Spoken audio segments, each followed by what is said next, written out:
começando aqui, né? Mais uma aulinha de geografia. Vamos iniciar aqui, né? A gente vai hoje terminar aqui para falar sobre a questão, né? Sobre as fontes de energias que a gente chama, né? Que a gente classifica como renováveis, né?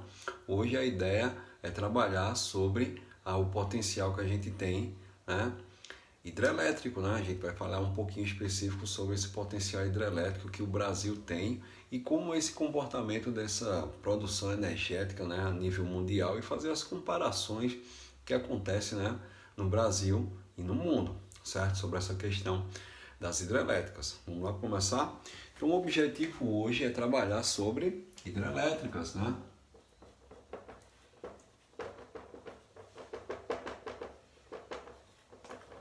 Que é interessante vocês perceberem, né, que o potencial hidrelétrico brasileiro ele está entre os maiores, né, do mundo. Sei para quem não lembra, né, se a gente for fazer uma porcentagem rápida, o Brasil tem um potencial hidrelétrico aí e a utilização desse potencial hidrelétrico está no terceiro patamar, né, só perdendo para a China e Canadá, que são os países que utilizam, né, mais de energia vinda exatamente dessas hidrelétricas mais do que o famoso, né, o nosso Brasil, certo, pessoal?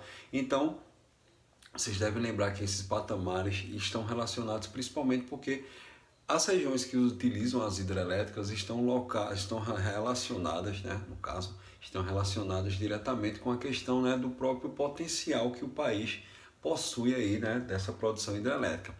Primeiramente, né, temos que ter grandes bacias hidrográficas, isso é lógico, né? O Brasil tem isso aí, né? Isso aqui é uma característica bem interessante, né? Esses grandes potenciais que nós temos aqui, olha, que importante, certo? E outra coisa que vocês devem perceber, né, pessoal, que quando a gente fala também, além do potencial de grandes bacias hidrográficas, eu tenho que lembrar que o Brasil também, né, e como no mundo, em qualquer outro lugar do mundo, eu tenho que possuir o que a gente chama de rios de planaltos, né? Então, características aqui, ó, a gente tem que ter grandes bacias, olha, a gente tem que ter grandes bacias hidrográficas.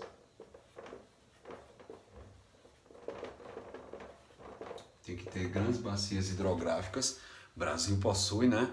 Inclusive as maiores, né? As bacias hidrográficas. Vocês devem lembrar aqui como exemplo, né? A bacia amazônica, né? A gente tem aqui a bacia amazônica. E eu tenho também, ó, outra gigantesca aqui, a nossa famosa bacia, né? Platina, né? Que pega dentro desse conjunto a famosa bacia do, né, famoso, né, bacia do Paraná, tá certo, pessoal? Que está inclusa aqui dentro dessa bacia platina, tem também a bacia do Paraná. Né? Para quem não lembra, a bacia platina é formada pela bacia do Paraná, Paraguai e Uruguai. São três, né, bacias que fazem o conjunto dessa bacia platina tão importante aqui para o Brasil e também importante para o Mercosul, né? Onde a gente tem navegações, inclusive, né? Além da produção de energia, que é um fator importante, nós temos exatamente essa troca também de mercadorias nessa região da bacia platina, né? Então é um fator bem importante aí nesse processo. Então, temos aí as grandes bacias que nós precisamos, mas precisamos também de rios, como eu falei para vocês, né? De planaltos, a gente precisa de grandes rios, né? Mas eu preciso também de rios de planalto. E por que eu preciso de rios de planalto? Ó, lógico, né, pessoal? Rios de planalto vai exatamente caracterizar as quedas d'água, né? Eu tenho essa característica específica de ter várias quedas d'água aí nessa produção. Olha, que fator importante para vocês pensarem e refletirem, né, sobre essas ideias. São características boas, né, para a gente analisar e pensar sobre essas ideias, né? Então, ó, esses rios de planalto aqui, né, tem essa caracterização exatamente de ter essas grandes quedas d'água. Então, cachoeiras e tal, faz com que essas regiões tenham grande potencial hidrelétrico. E um dos rios que tem mais essa caracterização aqui no Brasil, né, eu tenho como exemplo, né, a bacia do São Francisco, né? Olha, Bacia de São Francisco, né? Que vocês vão lembrar que teve um incentivo da produção hidrelétrica desde o período da Era Vargas, né? Vai criar a Companhia Hidrelétrica do São Francisco, né? Ali no período ainda da Era Vargas, na primeira Era Vargas, né? A gente tem essa caracterização dessa formação específica da construção dessa companhia hidrelétrica, né? No São Francisco. Observe que a utilização de energia no Brasil, né, ela tem muita relação direta com a questão da industrialização. O crescimento das hidrelétricas no Brasil, né, vai estar relacionado também a esse processo, né, de industrialização. Quem mais utiliza, né, energia no nosso país, vocês sabem que são as indústrias, né? Então, uma coisa está conectada com a outra, né? Isso aqui é uma ideia boa para vocês pensarem. Então, a gente analisou aqui todo esse processo, né? Quando eu falo aqui do início do potencial hidrelétrico brasileiro, certo? E daí a gente vai ter alguns exemplos, né, de o que é que vai acontecer sobre esses potenciais hidrelétricos e como a gente vai utilizando, né, essas energias. Vamos lá para a gente perceber aqui essas caracterizações? Vamos lá, né? Ó, se vocês lembrarem, né, um dos maiores potenciais hidrelétricos, né, utilizados no Brasil está relacionado diretamente, né? Olha, coisa interessante, diretamente à Bacia do Paraná, né? A gente tem aqui, ó, a Bacia do Paraná.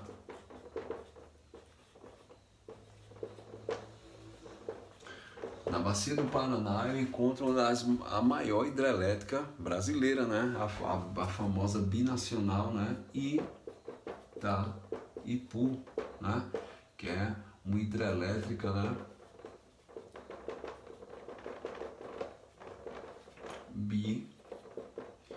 Binacional, né? Tanto que vocês devem lembrar, né, que esse projeto está relacionado diretamente a Brasil e Paraguai, né? Eles fizeram exatamente essa parceria e a gente tem essa produção, né, dessa hidrelétrica de Itaipu. Agora lembrando que quem domina mais o processo da produção e a hidrelétrica está no território brasileiro. Então, essa caracterização. Utilização, né, dessa potencialidade desse rio, né, que nós encontramos aí no Paraná, faz com que a produção hidrelétrica de praticamente o sul e sudeste brasileiro, parte também aqui, né, do nordeste, inclusive, né, tem uma coisa interessante quando a gente fala sobre hidrelétricas, porque as hidrelétricas elas estão meio que conectadas, né, e quando a gente tem uma sobrecarga numa hidrelétrica ou outra, vai acontecer o que a gente chama dos apagões, né, porque se eu tenho uma sobrecarga em Itaipu, ele vai sobrecarregar as outras, né, indústrias, as outras hidrelétricas, né, as outras hidrelétricas que nós encontramos por aí, espalhadas pelo Brasil, certo? Então uma coisa está conectada com a outra. Lembrando que essa hidrelétrica, como ela produz energia não só para o Brasil, mas também para Paraguai, para Uruguai, né, o grande parte dessa energia vai sendo distribuída aí para outros países também, já que o potencial hidrelétrico é gigantesco, certo, pessoal? Então a gente tem essa caracterização. Uma outra região que tem grande potencial hidrelétrico, a gente já falou aqui, né? Lógico que é a Amazônia, né, pessoal? Eu tenho na bacia amazônica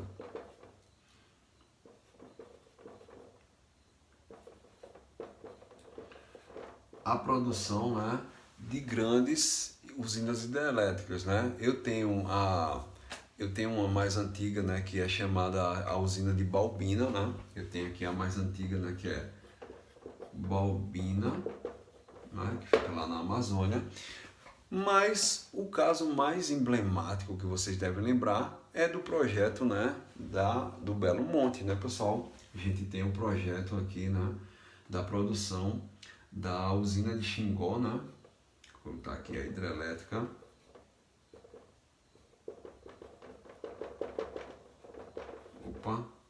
De Xingu, né? Xingu, que fica lá no projeto, né? Famoso projeto Belo Monte, né? Eu tenho lá o projeto do Belo Monte, que foi um projeto, né, bem discutido, bem analisado. Por quê, pessoal? Porque era uma produção onde a hidrelétrica ia atingir territórios indígenas, né? E ficou exatamente aquela disputa.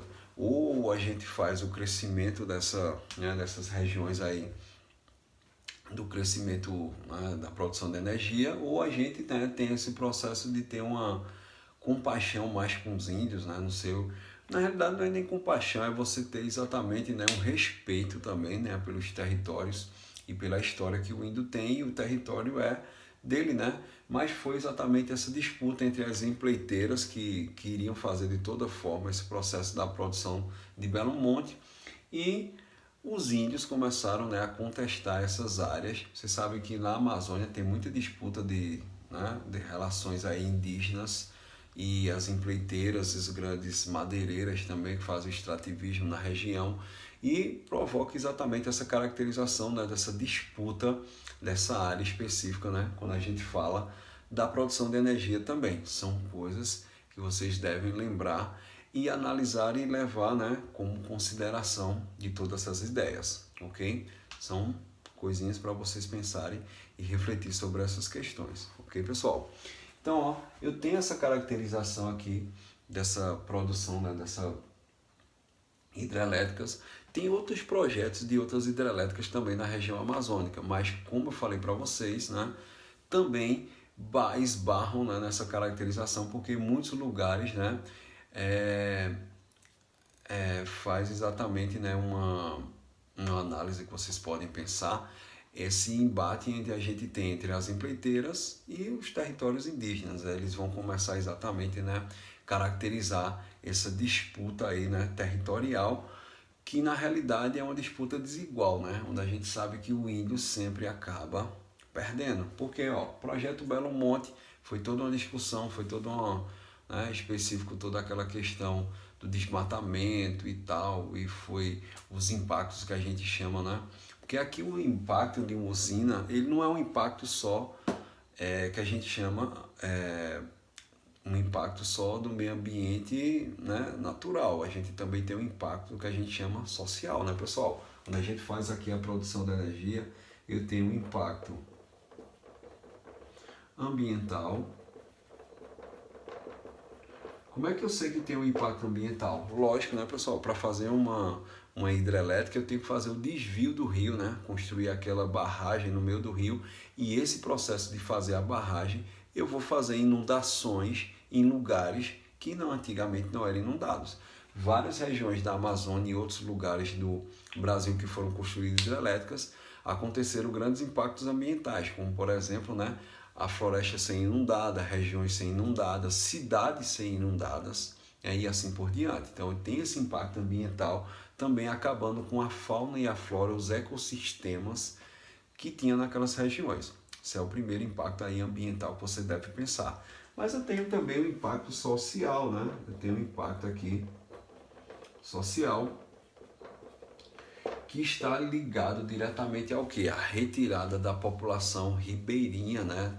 Como a gente está falando aqui do caso de Belo Monte, que foi a retirada da população indígena, mas eu tenho também, né, a retirada específica, né, também de outras comunidades, né? A gente tem exatamente, a gente vai falar por exemplo aqui, né, um lugar onde acontece muito essa questão do impacto social. Vamos lá, falar de outra bacia aqui, que é a bacia do São Francisco, né, galera? A gente tem bastante impacto social ali, né, sobre a bacia do São Francisco. É bom vocês pensarem também sobre essas ideias, né? Então, eu tenho aqui também a bacia do São Francisco.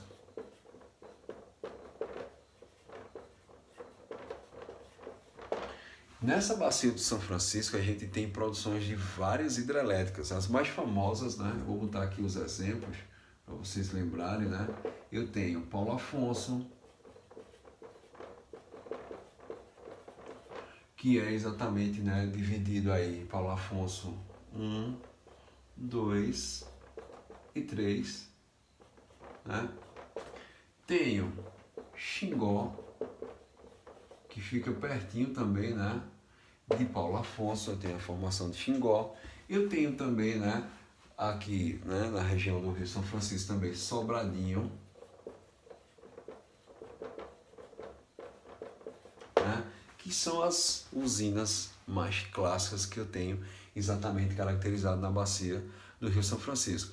Mas uma das coisas principais que vocês devem lembrar, primeira coisa, né, o Rio São Francisco ele tem muito potencial hidrelétrico, lógico que tem, mas automaticamente é um rio que está numa região semiárida, né?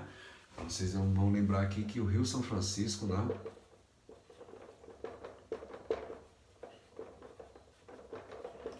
está na região, olha, colocar aqui, ó,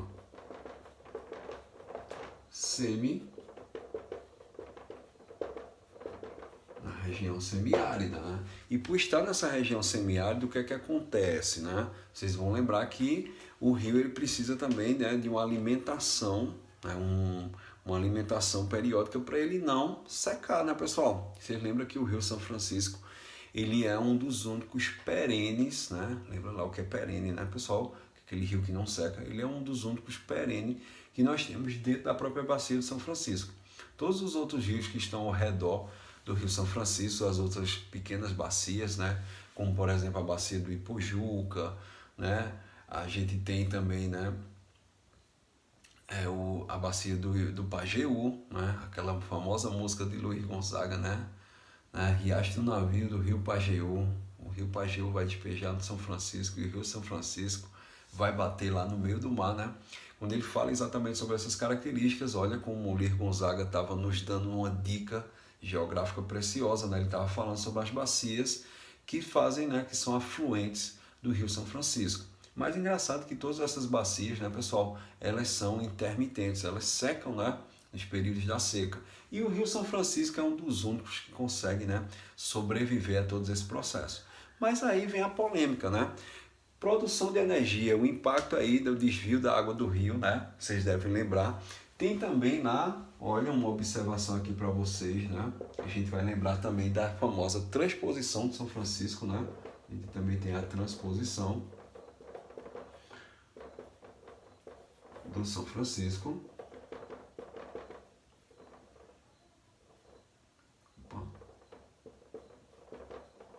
E essa transposição do São Francisco vai gerar também o desvio da água do São Francisco. Então, ó, com tanto desvio, será que a gente vai ter ainda um Rio São Francisco perene? Será? A gente já percebeu que o próprio Rio São Francisco, quem já visitou aqui os famosos cânions do São Francisco, vocês vão perceber, né, que são lindos, maravilhosos. É uma região muito bonita e tal. Quem não conhece, vá lá conhecer, né? Exatamente próximo ao que a gente chama ali, né, da foz do Rio São Francisco, divisa ali, né, entre Sergipe, Maceió e tal, e Alagoas no caso.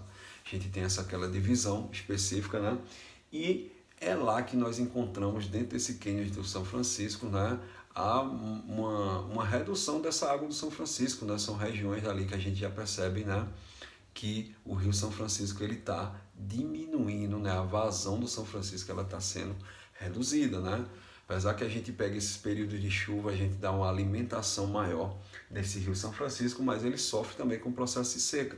Tanto que um dos maiores problemas, a gente já foi questão do Enem, pessoal, a gente investir muito nessa questão da produção hidrelétrica, um dos maiores problemas que a gente pode ter é exatamente com as relações climáticas. Se parar de chover e os rios começarem a secar, o que é que vai acontecer? A produção de energia e das hidrelétricas vão ser reduzidas ou podem até, né, parar de produzir. Eu preciso exatamente dessa caracterização específica de ter, né, essa produção específica também das energias de vários, né, lugares e preciso também da alimentação de um clima propício a ter chuvas para alimentar essas áreas, né? Então, uma coisa está conectada com a outra. Observe aí que a gente precisa sair. E como eu falei para vocês, também tem vários impactos sociais, né? Os impactos sociais. Algumas regiões aqui do São Francisco têm bastantes impactos sociais, que é exatamente o deslocamento da população ribeirinha, né, que vive próximo aqui ao Rio São Francisco, que tem que ser realocada por conta da produção, né, de usinas hidrelétricas e de barragens para fazer o represamento e fazer a produção de energia. Então, várias cidades, algumas cidades aqui em Pernambuco mesmo, né, na Bahia e tal, foram cidades que foram alagadas e teve que ter o processo de deslocamento, né, dessa população específica dessa área para outros lugares, simplesmente para fazer essa produção, né, de hidrelétricas. Vocês devem lembrar de um caso famoso que é a usina de Itaparica, né? E o lago que foi criado lá em Itaparica ficou exatamente em cima da cidade, né, da nossa antiga região, né, que pega exatamente ali de Petrolândia, tá? Pessoal, é uma cidadezinha. Petrolândia teve que ser reconstruída em um novo lugar distante do Rio São Francisco, né? Um pouco distante, maior agora, para exatamente fazer esse processo, né, da produção da energia. Por quê? Vocês sabem que para a gente fazer a produção de energia, eu preciso do engenheiro, ele vai dizer qual é o melhor lugar para se construir a barragem, né? Qual é o lugar mais propício para se construir a barragem. E exatamente essa topografia, olha, topografia do relevo, que é exatamente o que? A altitude que tem dentro, né, dessas formações, já que aqui é um rio de Planalto, né? Vocês vão lembrar que eu preciso dessa altitude para contemplar essas ideias. Então, a partir dessa perspectiva, vai gerar especificamente nessas questões para a gente entender exatamente por que as cidades são inundadas, porque o engenheiro vai lá e dizer, ó, que aquela região vai ser alagada porque é o melhor lugar propício para se produzir essa questão, né, específica, para vocês pensarem, né, da produção hidrelétrica, né, da produção da barragem. Tem um filme clássico, né, o Narradores de Javé, quem tiver a oportunidade de dar uma assistida lá, já foi inclusive tema que já foi utilizado como tempo propício para o SSA, né? Olha, coisa importante. Então é um filme que é tema importante, que geralmente vai falar exatamente sobre esse processo de como a população se sente, né?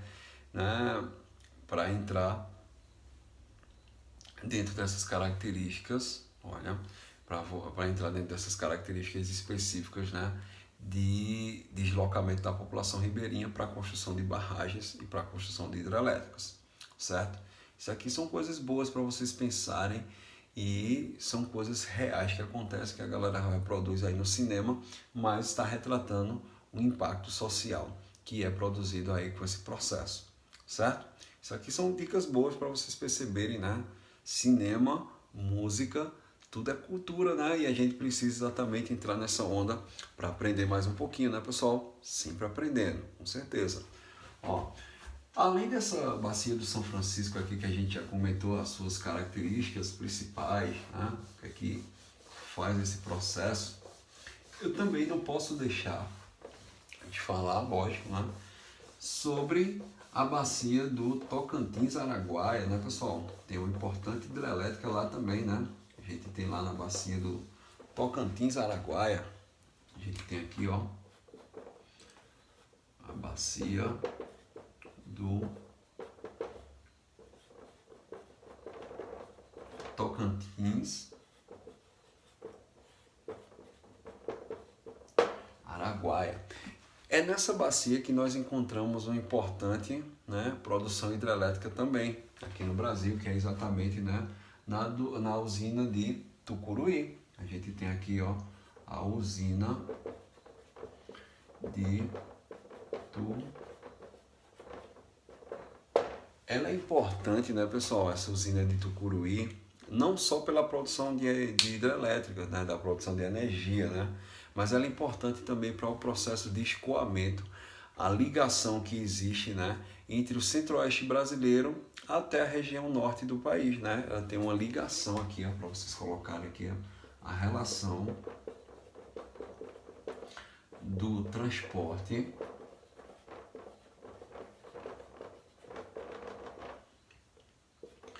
hidroviário,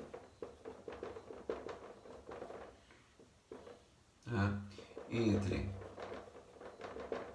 o centro-oeste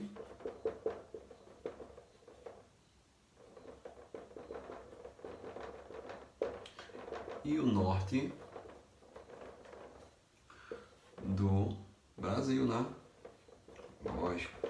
E por que isso acontece, pessoal? Por que acontece essa ligação? O que é que está ligado? Principalmente o escoamento de grãos, principalmente o escoamento de soja, né? Isso aqui está ligado aos processos de exportação, né? Escoamento da soja, né? Para vocês ficarem aqui, ó, ligados nesse transporte de grãos. E pessoal, e por que essa importância aí com essa relação dessa hidrelétrica de Tucuruí, essa relação com o escoamento, né, da produção de grãos? É bem fácil, bem simples, né? Vocês vão lembrar que nela tem um sistema chamado de eclusas, né? Vocês devem lembrar que a gente tem aqui o sistema de eclusas. E o sistema de eclusas faz com que a gente tenha, né, um processo de represamento da barragem, olha que coisa importante, que você pode fazer tipo um elevador, eu classifico como um elevador, né, pessoal, só para vocês imaginarem, um elevador daquele navio que está levando aquela carga. Lembrando que o maior sistema de eclusas do mundo, mais famoso, é do Canal do Panamá, né, onde você consegue fazer a travessia entre o Oceano Atlântico e o Oceano Pacífico, né? Você faz aquele processo de travessia pelo sistema de eclusas. E o que é isso?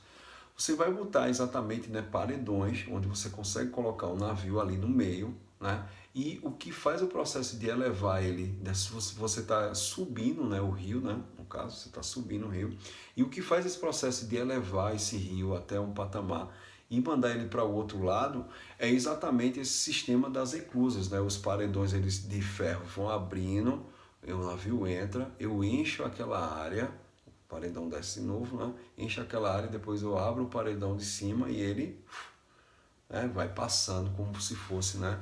Ele vai subindo de estágio, né? Lá em Tucuruí tem 2 estágios assim bem interessantes, né? Você consegue fazer um transporte assim enorme, né, de cargas só para esse processo de sistema de eclusas, né? Você vai fazer esse processo de enviar, né, essa caracterização desses rios, desse escoamento, né, de formação aí de grãos para região, né, norte do Brasil, que de lá ele vai, ó, ser exportado para outros lugares do mundo. Então observe como tem essa importância dessa parceria, né, nessa bacia aí do rio Tocantins-Araguaia, com esse processo de escoamento aí de soja principalmente, que é uma dica boa. Outra coisa que vocês devem pensar e analisar, bem interessante também, é que o projeto de Tucuruí vem junto com um projeto também, né, de modernização do Brasil, do que a gente chama de crescimento, né, e desenvolvimento do Brasil, que está focado no período da ditadura militar, né? Olha, coisa interessante, né? Vai perceber que, por exemplo, a produção para construir Tucuruí foi gastos milhões e milhões, né? Nesse processo, por um sentido de fazer o que a gente chama, né? Meio que aquela ideia, não chega a ser um elefante branco, né? Que não dá dinheiro nenhum, mas você tem um gasto muito grande, principalmente de dinheiro que vinha do exterior. Olha, fica a dica. Então, no período do regime militar, você sabe que a gente teve um aumento enorme da dívida externa, pegava muito dinheiro emprestado para investir nessas infraestruturas e mostrar que o Brasil estava se modernizando, estava crescendo, né? Coisa interessante para vocês perceberem essas ideias.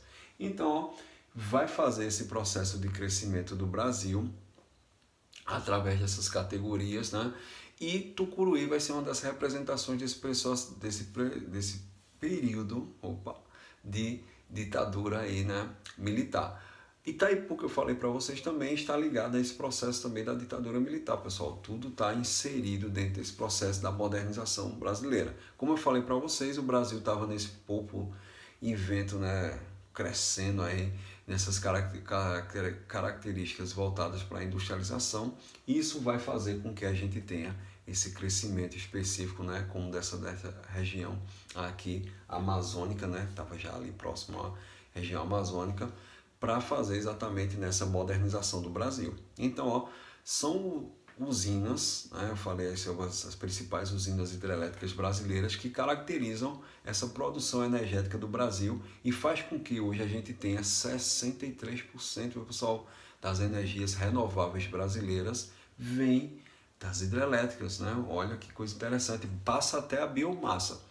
Olha, pergunta clássica, né? Quais são as maiores produções energéticas, né, renováveis brasileiras? Aí você vai lembrar de cara de hidrelétricas. Segundo ponto, a gente tem a biomassa, né? Por conta da produção principalmente da cana-de-açúcar. Já fiz uma aulinha sobre isso, né, para vocês, né, pessoal? E a produção de etanol. São características importantes para vocês pensarem, né? Essas ideias aí, né, na construção desse Brasil moderno, né? Essa construção específica aí, desse Brasil que vai crescendo nesse período aí específico da ditadura militar, certo? Observe que esses projetos, né, eles são bem complementares nesse período. Vocês vão lembrar que a produção de hidrelétricas é da década de 70, né? Esse aumento do crescimento da produção das hidrelétricas. E se vocês lembrarem também sobre a história, né, do pró-álcool, olha, que era um incentivo à produção de automóveis que tinha como base o álcool, também está ligado à década de 70, né? Olha, então são coisas que vão incentivar essa produção energética brasileira, são as principais, né?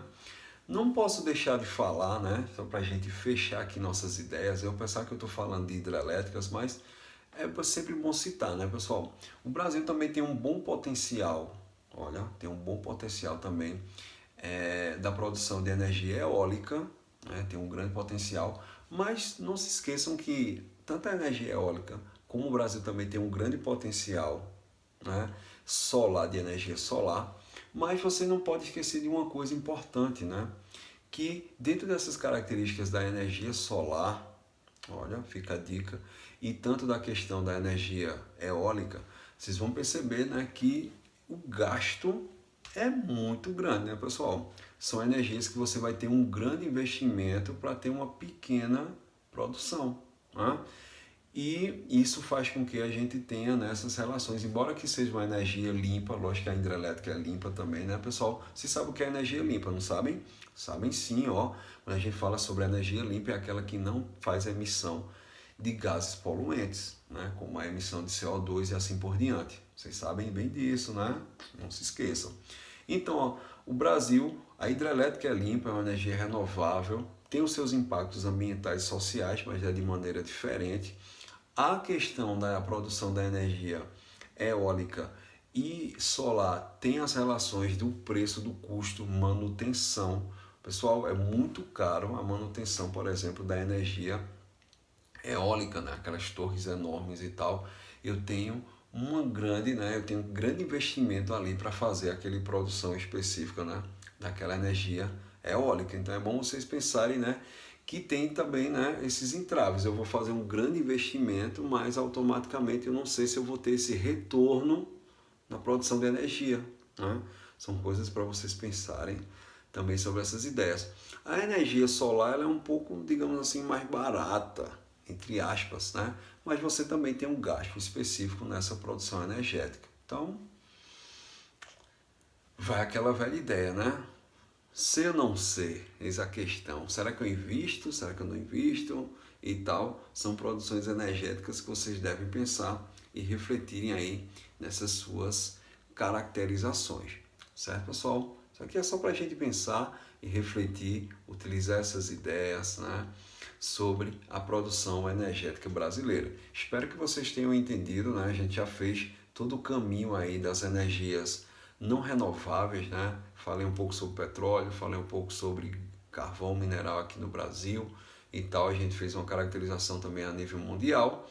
Falei um pouquinho para vocês também sobre as energias renováveis, né? A gente falou também sobre biomassa, falei sobre hidrelétricas, falei sobre energia solar, falei sobre energia, né, eólica e outras produções que a gente tem também, né? As produções de investimento, por exemplo, em energia que vem do interior da Terra, né? E entre outras energias que nós temos aí várias possibilidades de produção energética, né, pessoal? Lembre-se que a energia, a necessidade de ter mais energia vem com a necessidade da produção do trabalho, né? Quanto mais trabalho eu tenho, mais energia eu preciso, né? Essa inter-relação, quando a gente caracteriza, né, essas nossas regiões, né? Isso aqui é importante para a gente perceber também essas dicas, né, de produção, ok? E uma ideia também importante para vocês perceberem, né? Observem que quando a gente cai essas questões, né, no vestibular, elas estão ligadas diretamente, principalmente a nível de Brasil, né, pessoal? Olha a dica aí, né? A nível de Brasil, a gente sempre tem essas caracterizações de utilização de energia aqui, né, no mundo inteiro. Ok, pessoal? Espero que vocês tenham aproveitado, entendido. Fiquem bem aí, né? Namastê. Até a nossa próxima aula. Fiquem com Deus.